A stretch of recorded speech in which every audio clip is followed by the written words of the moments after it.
So good morning, everyone.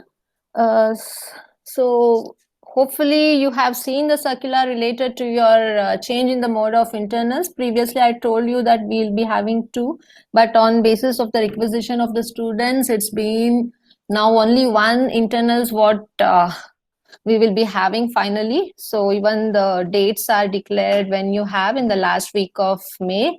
And in this week, we will be having our lab internals as per the scheduled information posted by HOD to you all. Okay, and the list of experiments which were asked for you to do on record. So kindly see that you complete it. And demonstration videos for all the experiments will be shared. Few which are pending is already shared to HOD. So HOD will be posting back to the channel at the earliest. So this is regarding the lab internals. Prepare yourself well enough. Okay, so you should demonstrate the experiment which is given to you, what is the process, procedure, and the input data for the tabular column will be provided from us. You should draw the graph, show the calculation, and everything has to be uploaded back to the Google Classroom.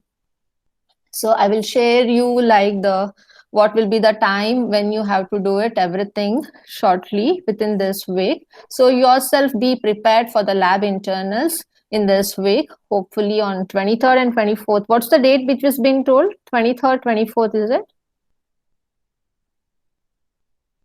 22nd. Yeah, 22nd and 23rd. So out of these 2 days, I'll just inform you when it is. Ma'am, so we won't have Viva like the other lab for this one. Yeah. We do have the Viva also. First, what you do is you will conduct the lab internal examination. After that, a Google form will be shared for you all, in which you will just answer the Viva part of it. Okay. Yeah.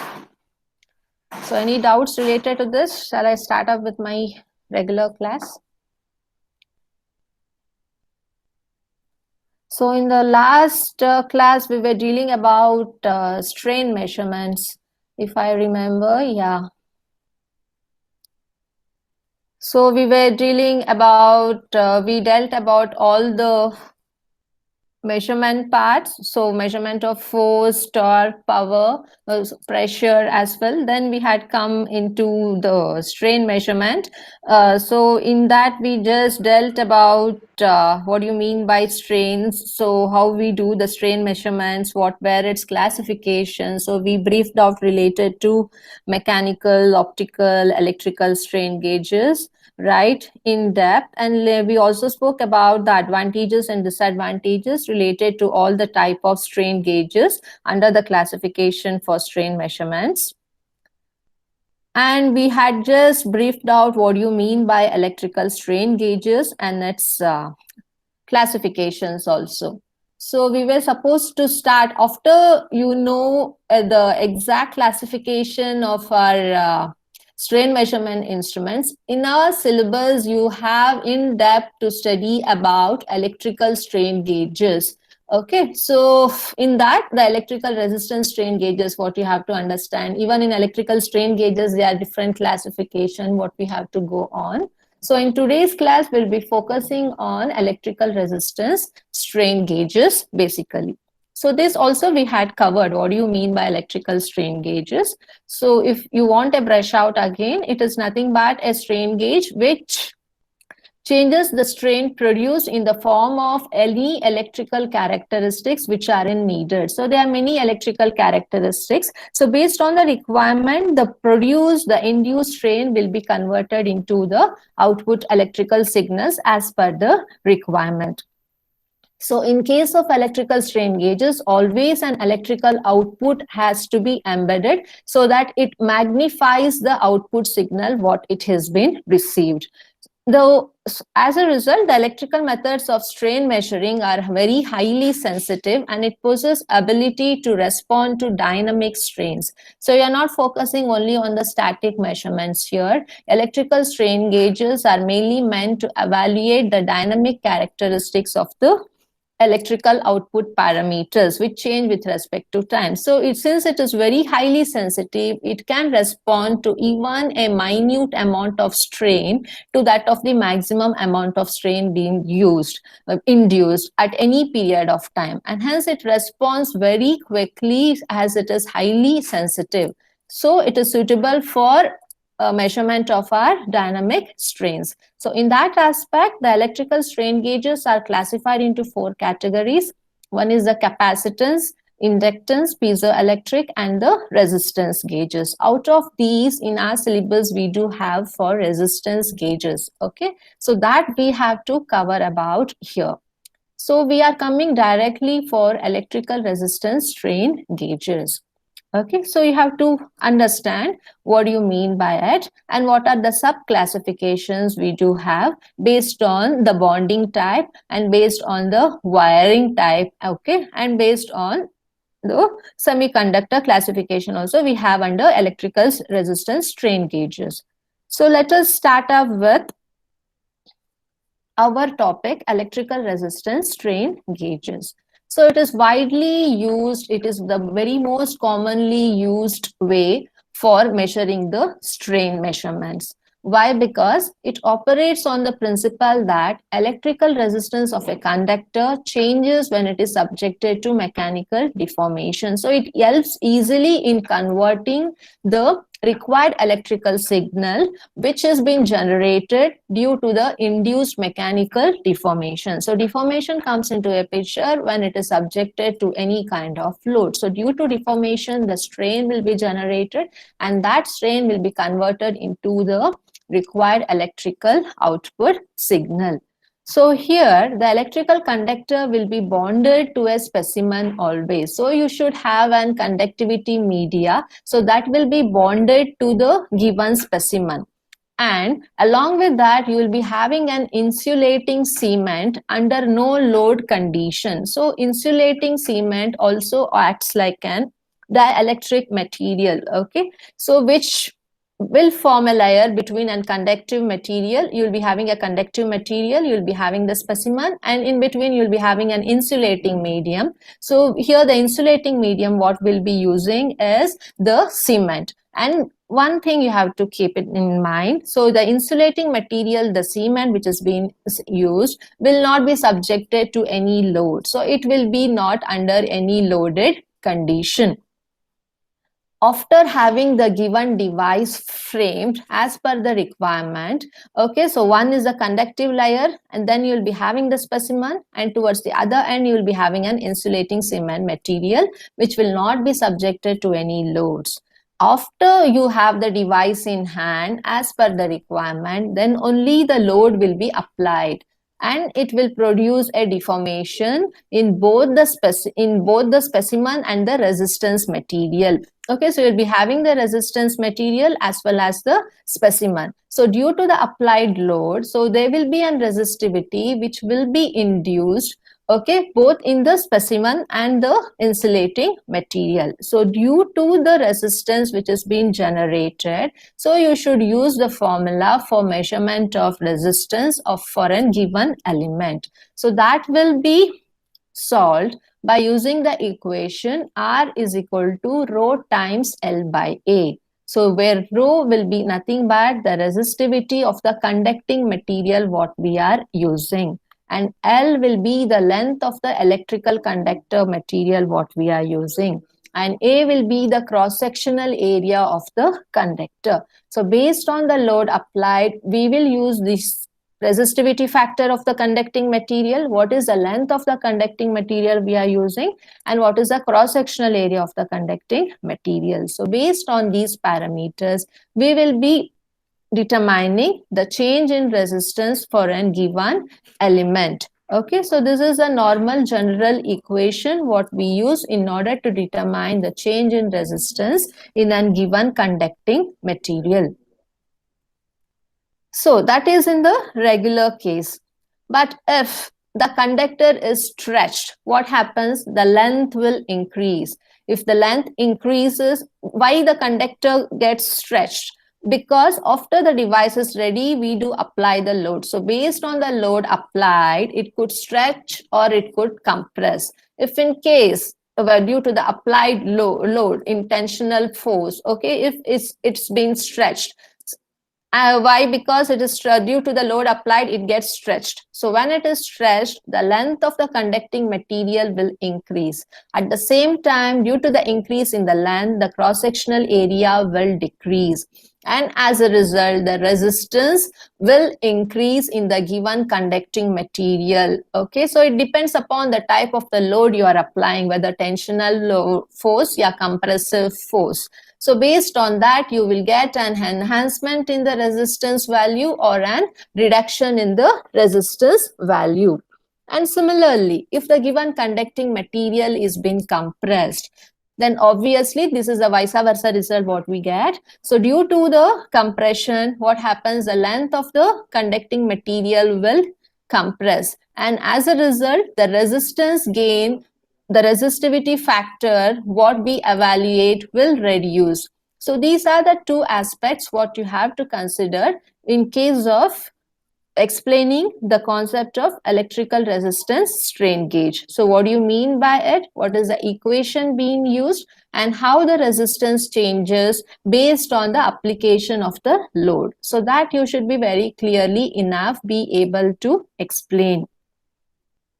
And further, so you should be knowing its classification. So now it is not only electrical strain gauge. Electrical strain gauge we have dealt already. Under that we have 4 classifications. In that we are just dealing with electrical resistance, electrical strain gauge of resistance type.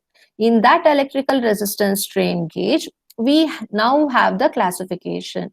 Okay, one is the unbonded type strain gauge. The second is the bonded type strain gauge, and the third one is the semiconductor or piezoresistive strain gauge. So these are the 3 vital broad areas of classification for electrical resistance strain gauge.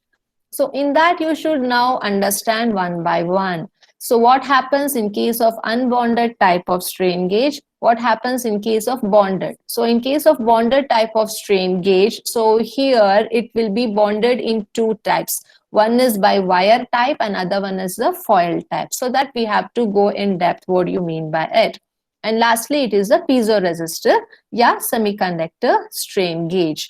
So this is a schematic sketch. How does an unbonded resistance strain gauge looks like? So here you will be having the 4 resistors which will not be bounded. So you will be having a movable element on which this will be embedded. So this movable element will be fixed on an fixed element. Okay, so this will be the diaphragm which can move to and fro based on the pressure or the load which is being applied. So this is the regular unbonded resistance strain gauge where you will be having 4 wires over here which will not be bounded, but it will be moved. It is just placed on a movable element. So it is not tightly bound either by a wire or a foil. So that we will come to know later. So now let us focus on unbonded resistance strain gauge. Okay, so in unbonded type of strain gauge, what happens is the electrical resistance element is unsupported. So you'll be having the electrical resistance element, which is nothing but our grid. So this will be unsupported because you'll be not having a thin film or a foil on which we will place the electrical resistance element. The electrical resistance element is nothing but the wires what we are using. So always the current passes through the wires. So based on the material what we are using for wire, it shows how good it is how good it is to show the resistivity for the flow of electrical current passing through it. So based on the selection of the material of the wire, it shows resistivity for the flow of current through it. Okay, so that is the thing what we are telling here.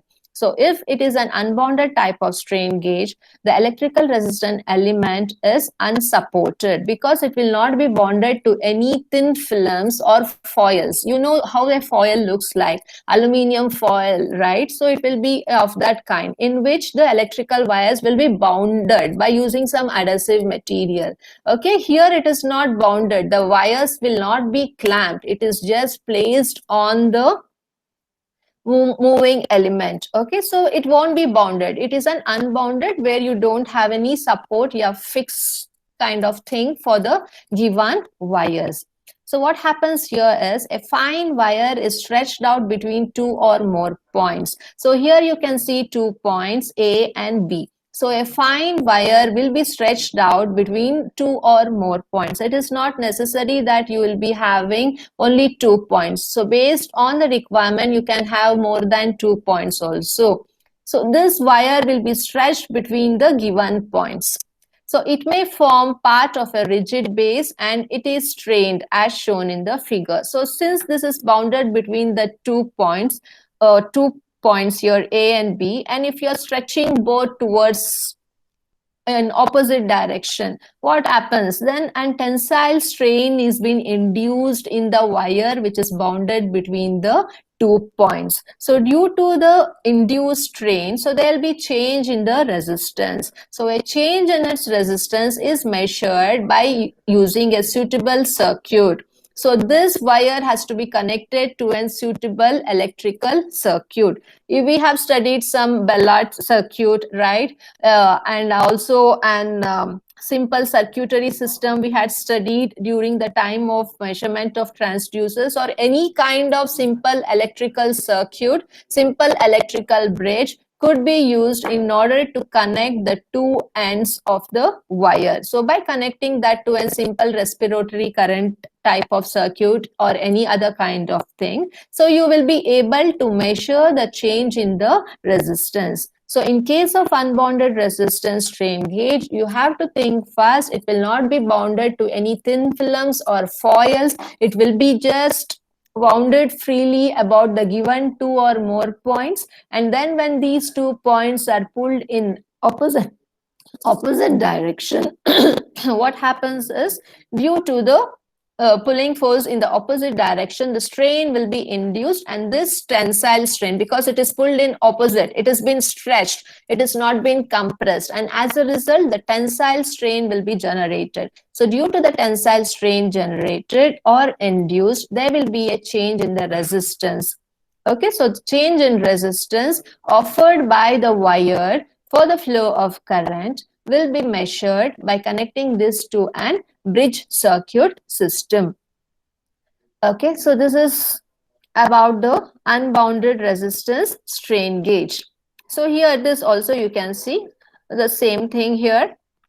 So here you can see the resistance 1, resistance 2, resistance 3 and resistance 4 system, so which could be movable. So it is not clamped on any foil or thin film. So and simple example of Wheatstone bridge again could be used for understanding the concept of 4 resistors. So this is a simple example to explain how an unbounded resistance strain gauge works like.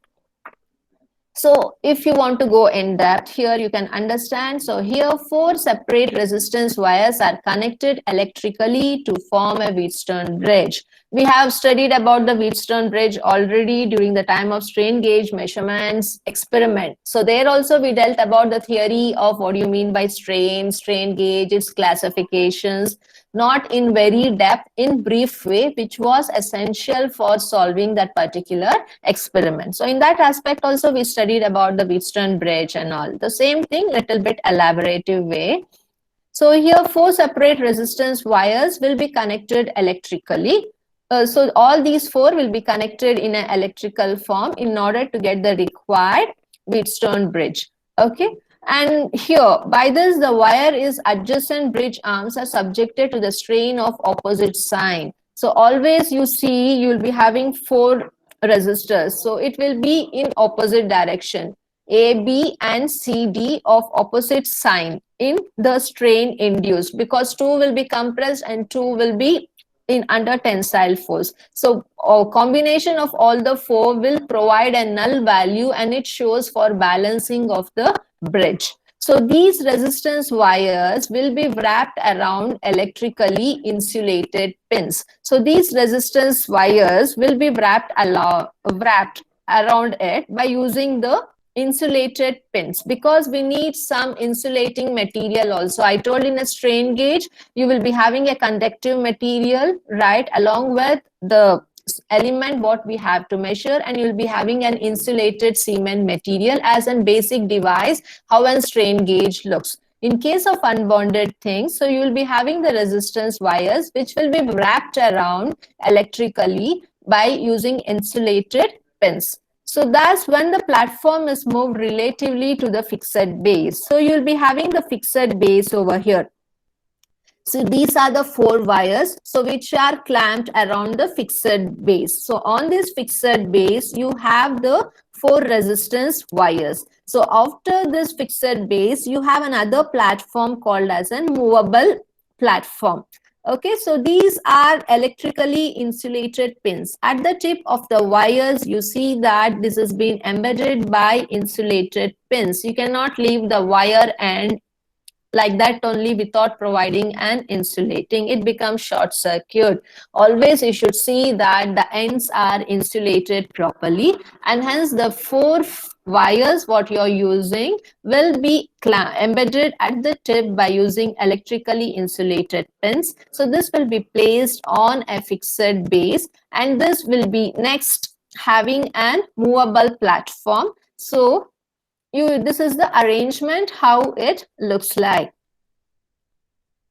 So what happens is, when the platform is moved relatively to the fixed base, tension in the wires are either increased or decreased, and the corresponding resistance change will be calibrated in terms of strain. So you'll be having the wires which is placed on the fixed base, and then the platform of the movable will be moving. So due to the moving, so they will be having the tensional force, how in which direction it is being moved. So based on that, so this could be moved either towards your left or right, to and fro movement, which helps in either stretching towards right or left. So due to that, the tensional force will be induced. So due to induced tensional force, the strain will be generated. Okay, so due to the strain, the change in the resistance will next have to be measured. So that will be measured by using our electrical bridge circuit. So that will help to understand how the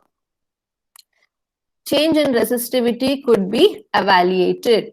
Okay, so it should possess a built-in pre-strain in the grids and will be greater than the maximum compressive strain to be sensed. So what do you mean by it? So after the movement, the change in the resistance will be calibrated in terms of strain. This is over. So it should possess a built-in strain in the grids. So along with the strain, what has to be measured? So it will be embedded with a pre-strain value in the grids which are being assigned here. Okay, so you will be having the moving platform and the fixed platform, in which you will be having the grids on which the wires are embedded. So the pre-strain which has been embedded within the given platform should be having some value. So it helps in comparison or evaluation of the strain which has been generated. Okay, so that's what being told. And always the grid pre-strain value which is embedded within the given device will be lesser, and the measured value will be always greater. So this helps in sensing parameters. So one thing you have to keep in mind, so the device which has been developed as an unbounded resistance strain gauge will be having an built-in pre-strain values around the grids which is of negligible value and will be greater than the maximum compressive strain to be sensed. So this is about the unbounded resistance strain gauge. So the first classification we have dealt about. So then we should come into picture. What do you mean by bonded type of strain gauge? Okay, so this is a bonded type of strain gauge. Example, so how does it looks like? So you'll be having an entire insulating material in which the wire grid will be housed. So this wire grid, which has been housed within the insulating casing material, will be placed on an assembled gauge. So this assembled gauge will be having the terminals which could be connected here into the electrical bridge for the measurement of the change in resistance. So this is the sketch how an bonded resistance strain gauge material looks like. So it comprises of an resistance material which is bonded close to the surface whose strain has to be measured. So you'll be having a resistance metal which is bonded close to the surface whose strain has to be measured. The exploded view shows a thin wire shaped into a grid pattern, so which is cemented between the thin sheets of insulating material such as paper or plastic. So this is the insulating material what we spoke about. So it will be housed within the insulating material. So this is the wire grid whose resistance has to be determined. So this insulating material could be either paper, yeah, plastic, whatever as per the requirement. Then the grid can also be made from thin metal foil. So the grid what we use for bonding this wire could be either a metal foil or a thin film. Those thin films are nothing but the substrates. It could be silicon substrate, okay, it could be a glass substrate on which this foil will be bonded, or else we can use a normal metal foil also on which the given grid will be bonded. So here you won't leave the grid unbonded in any case. The given wire which has to be measured for its change of resistivity or resistance will be bonded either on the substrate or substrate, I mean to say a thin film or a metal foil. Okay, so metal foil also will be having very less amount of thickness. It will be in terms of microns, usually for thin films, the thickness of microns. So it depends upon as the thickness of the bonding material you're using very thin amount, so you'll be able to get the results in a better way.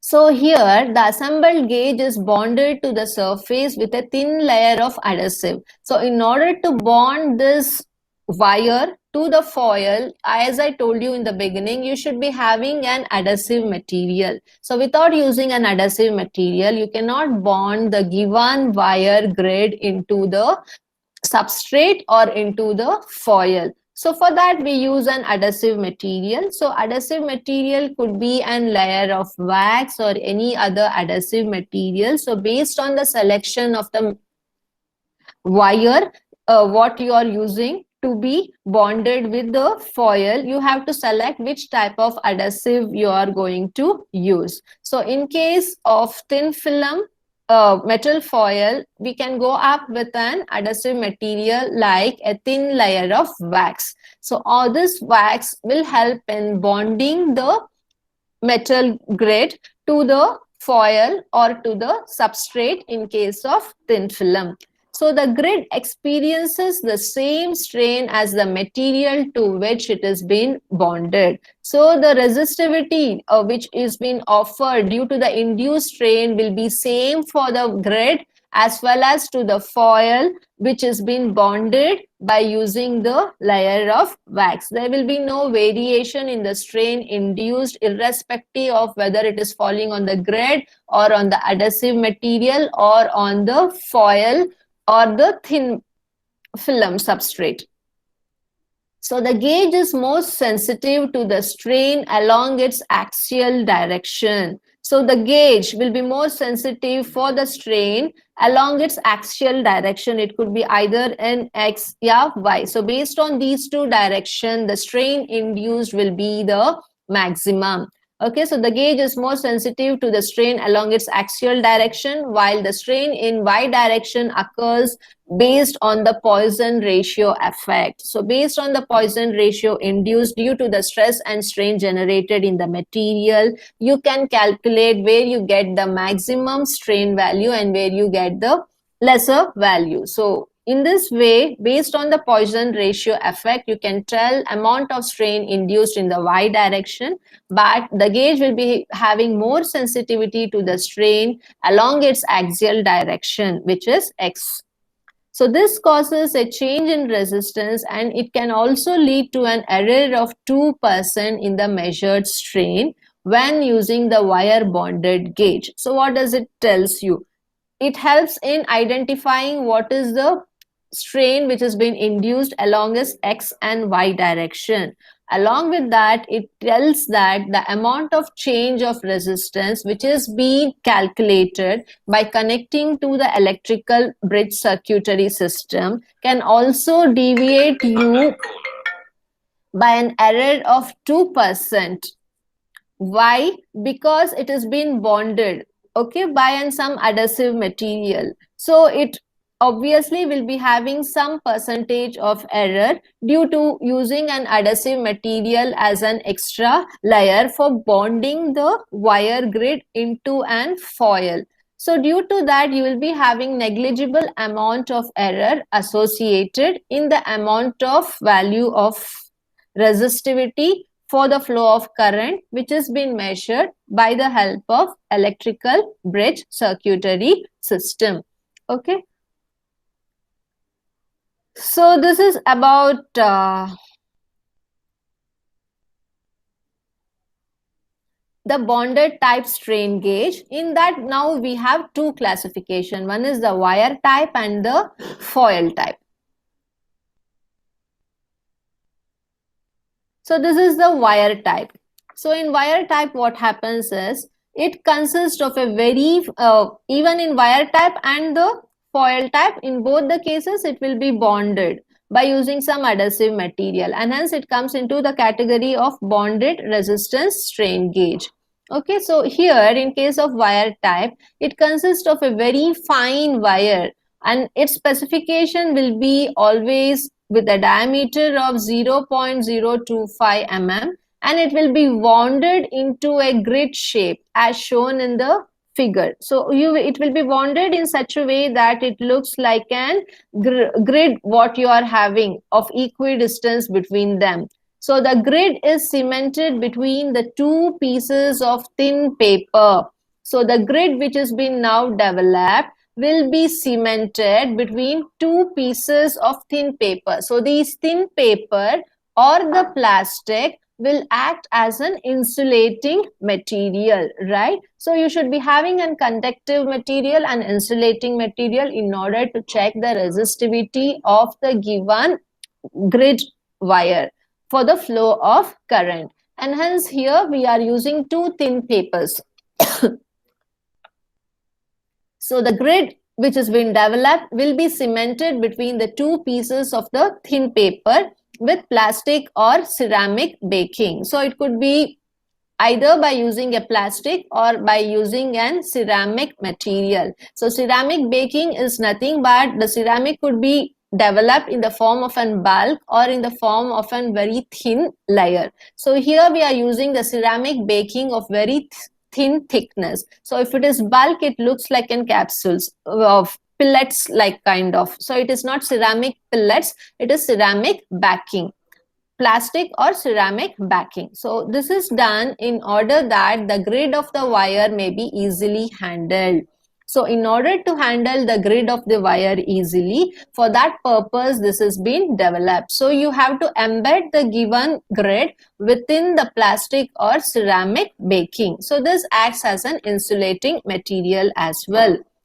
Okay, so this is securely bonded with a suitable cement to the surface of the member in which the strain has to be measured. So this will be bonded suitably, okay, across the surface of the grid whose strain has to be measured. So this shows how a wire type of grid is being bonded both at the top and the bottom by using plastic or ceramic backing for easy handling purpose. And this is the foil type resistance gauge. So what happens in case of foil type? These gauges usually employs a foil whose thickness is less than 0.005 mm. You have seen aluminium foils, right? So how about the thickness of the aluminium foil? So it is even lesser than that. The foil what we are using in order to paste the given wire grid is of thickness 0.005 mm. So the common form of foil type gauge usually consists of a metal foil grid element on a thin epoxy support. So here a thin epoxy layer of thickness 0.005 mm will be used. The thin epoxy layer will be always, epoxy is, if it is solidified by applying for a particular thickness, it will be a transparent, very thin layer. So on that epoxy thin layer of 0.005 mm, this wire grid will be embedded. So it acts as a supporting element and it also bonds the grid into the film. So epoxy filled with fiberglass is used for high temperatures. If you want to use this strain gauge measurement for high temperatures, then you have to embed the epoxy with the fiberglass reinforcement. If the epoxy is reinforced with fiberglass, then it will be capable to measure the strain induced in the wire grid even for high temperature applications. If it is not needed for high temperature application measurement, then you can normally go up with only the epoxy, this one material, so where the grid could be embedded. So these foil type gauges are manufactured by printing on a thin sheet of metal alloy with an acid resistance ink and then unprinted portion in etched way. Actually, this comes into entire thin film fabrication where etching is being carried out based on layer by layer stacking, how much thickness you need. So it is a wide area and then separate area of work. So you have to just know some essence related to each word because you are not focusing exactly into the thin film fabrication. So you have to just understand how this foil is being manufactured. So these foil type gauges are manufactured by printing on a thin sheet of metal alloy. So you will be selecting the type of metal alloy you need, and after selection of the metal alloy, then you will remake it into the thin sheet form. So you can go with 3D printing or any other type of thin film fabrications by Sol-Gel method or whatever which has been needed. So once this has been done, what you do it, you will spray an acid resistance ink on it and then the unprint so that it shows some printness on the layer of the sheet which has been developed. So then the unprinted portion will be etched, means it will be removed. So the acid resistance ink will show the printed portion. So the unprinted portion will be etched out, means it will be removed. So the foil gauges have the advantages of improved aesthesis. So in the etched part of the portion of the thin film, so these wire grid will be placed. So you'll be knowing the position where the wire grid has to be placed. So this thin film will act as a bonding material on which the wire grid will be placed. So you should be knowing exactly the place on which the wire grid has to be placed. So that area has to be etched out. So to etch out, what they do is once the thin sheet has been fabricated, some acid resistance ink will be sprayed on the area which is been needed. Okay, so where the print version is not there, that area will be etched out by using etching process. Hello, sir. Yes, sir. Sir.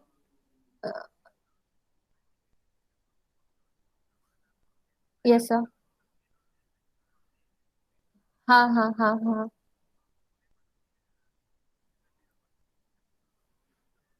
Yes, sir. Sir, I will come within 2 minutes. I'm ending up the class. Uh, yes, sir. Yes, sir. Yes, sir. Thank you, sir. Okay. I'm sorry. Okay, so here what happens is, so once this thin film has been fabricated, the area which has to be etched out to identify, always we use an acid resistance ink which will be sprayed out on the area which is needed. So the area which is not needed, so when you wash that thin film and come out, so the unprinted portion will be clearly visible, and there is an etching process where we use the wet benching section to do the etch out of the excess material. So that helps in removing the excess part of the material. So once etching out has been done, the wire grid could be placed on it. So then you'll be having a perfect pakka grip between the wire grid and the thin film which has been developed. So you will be having a proper bonding between these two. So foil gauges, so this is how the process of foil type resistance strain gauge will be developed. But here one thing you have to understand, in foil gauges it will be having the advantages of improved hysteresis. We studied about the hysteresis loop, piezoelectric hysteresis loop, ferroelectric hysteresis loop during the time of transducers. So you know what you mean by hysteresis. So for the subjection of the voltage, it shows the saturation point, and again it can retain some of the electricity stored in it, and when the load is being removed, so it comes back in an opposite loop. So all these we have studied.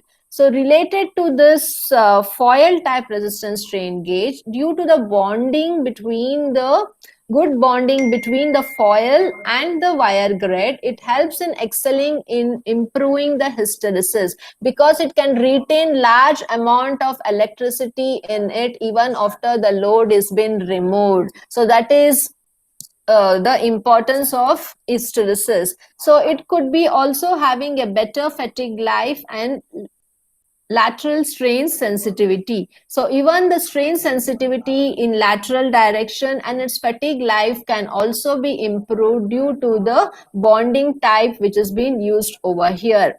So, and one more thing is, this is also an advantage of it. It is thinner and more flexible. It is why flexible? Because you are using epoxy. Epoxies are usually flexible. You can use it in how you need. You can bend as per the requirement, because it is a material which is very highly flexible. It is not brittle.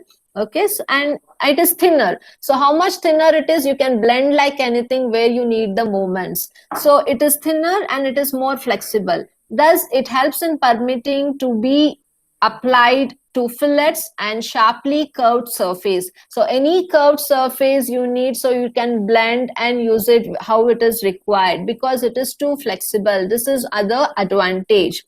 And the common wire or foil gauges are called metallic gauges. So here the wire or the foil gauges, what we speak about in general, are called officially as the metallic gauges.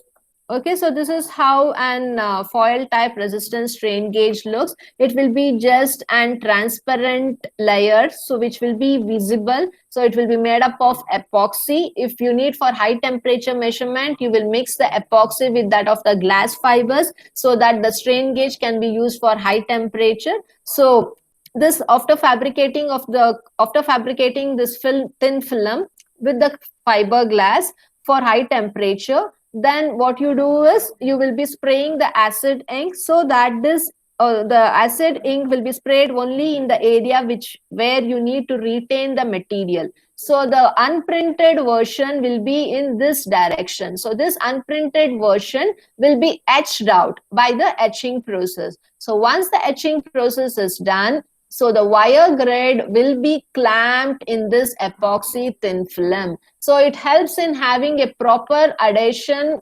between the foil and the grid of the metal. So you'll be having a proper bonding, and it is very much more better than that of the wire method. Everywhere now they use foil type of strain gauge than that of the wire type. Only based on the required application the people go with the wire type, or else always the strain gauge of resistance type will become with the foil type resistance strain gauge only. So based on the how many elements you need, you can embed that either single element or more than it. Okay, so next classification is semiconductor piezoresistive. That I'll do it in the next class. So today we were not able to take exactly 1 hour. I was late by 10 to 15 minutes. Sorry for that. So tomorrow sharply by 9:30 we'll start up with the last type of electrical resistance strain gauge, which is piezoresistive strain gauges. So now if you have any doubts, you are free to ask. I hope everyone have written your name and USA number in the chat room.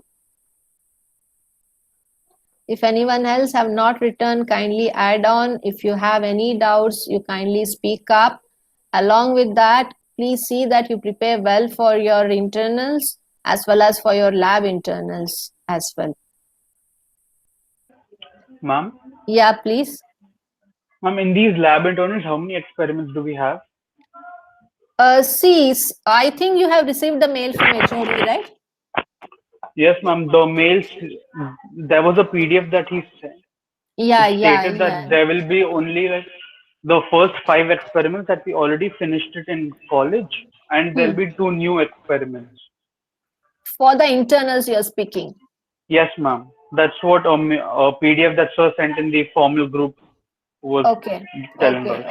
Okay. No, in record writing, I think you have to write 10 experiments which are listed out by the sir, and the experiments which were listed in the circular. So that is only for your lab experiments. So out of that, you will be getting in random. So from part A1 and from part B1. So you have to show the demonstration for both of it. So you will be explaining orally how you perform the experiment. Later, based on the experiment, what you have got for the internals, we will provide you the input values for that particular experiment.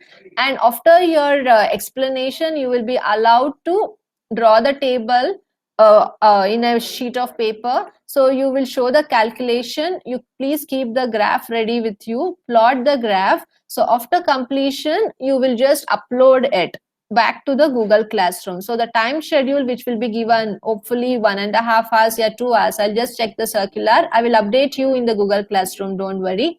Okay. So based on the given limited time, you should be able to upload the graphs, the procedure, and everything what you have written to the Google Classroom. And after completion of this, I will be sharing a Google form that is purely based for our Viva voice. So you will just fill the Google form in the form of a quiz, and you will submit back in the Google Classroom only. The platform will be Google Classroom only for all. I will not. Ma'am, we are not having any graphs. What? We are not having any graphs. In the listed experiments? No, ma'am. Means in my home. Graph sheets are not available.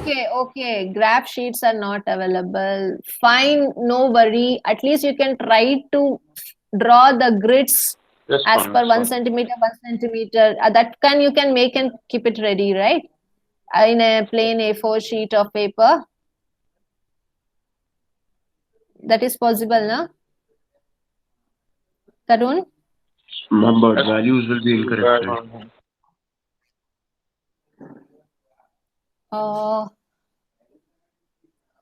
See, actually, we cannot give you the marks without the graphs. See that you plot the graphs, no worry. But still, okay, I'll just speak with HOD once and give you a clarification. Okay, I'll just say that some people are not having the graphs. Let me see what he answers. But in the worst case, I hope you can just draw how a graph looks like. Not too in-depth, small divisions, at least 1 centimeter, and middle, the 5 divisions, 1.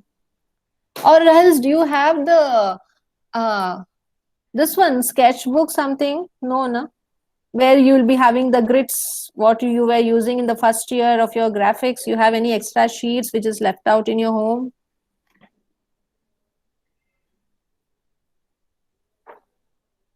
Hello?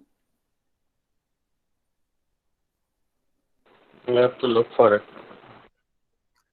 Yeah, fine. You just look for it. If any possibility, you try to get the sheets, or else you try to draw the lines how it looks like in a graph. If it is needed in the worst case, I will just speak with the HOD sir and I will update you. Is it okay? Yeah, what to be done best if there are no graph sheets? I'll update you related to that. Don't worry. Okay. Ma'am, in the 2 hours time, we have to finish the quiz also, or is No, that separate? no, that could be done because you have to write and you have to scan and you have to upload also, right? So Yes, that ma'am. also need time. Hopefully after that for quiz you can use 10-15 minutes and then upload it. Okay, ma'am. And which all the experiments are there, or is it selective, ma'am? It is selective. I think it has been shared in mail and WhatsApp group also, right? Sir has Uh, sent you a letter in that PDF has all file. the list of experiments that we have to write in the record, ma'am. Like that's the overall number of experiments. I Yeah, don't yeah. think there's Okay. No. Because all 15 will not be there. And I think sir has told the 6 experiments we have done in the class. And apart from 6 experiments, there were like 3 to 4 experiments which were added on from part A because nothing was done from part A, right? So even yes, those experiments were added on for your lab internals. So if you don't have that list, I will share all that also. For yes, writing ma'am. for writing purpose, that 10 experiments in the record. I think in the first week of June, your record should be ready. Okay, ma'am. Ma'am, Ma'am, please which share 10 the list. experiments? Yes. It has the list of experiments and the PDF that sir sent on. The Yeah. doubt was that principal sir sent that circular. No, it consisted of the pattern of lab IA. So it was like Okay. the experiments that we had done already, Uh. including 2 experiments that we are doing online. Only so that was the doubt, ma'am. Okay, no, I agree. That will be possible when more experiments were covered in the college level when before coronavirus issue got arise. So in our case, we had done only part B. Part A was left out, and part B was also not fully completed. But still, we have winded out that late rule dynamometer, everything. So we have just selected the 6 which was done and some part of the experiments from part A. Okay.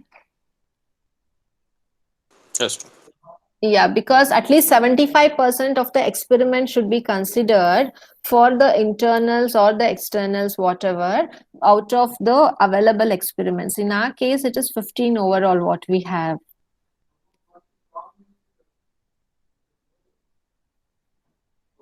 Ma'am, you please share the list of the experiments for the lab Yeah, internal. yeah. I'll do that. I'll do that by today, end of the day. Okay. Yes, ma'am. Thank you, ma'am. Yeah, fine. Thank you. Thank you, ma'am. Yeah. Thank you. Take care. Bye bye. I'll update you in the Google Classroom as well as in the message. Thank you, ma'am. Yeah, thank you.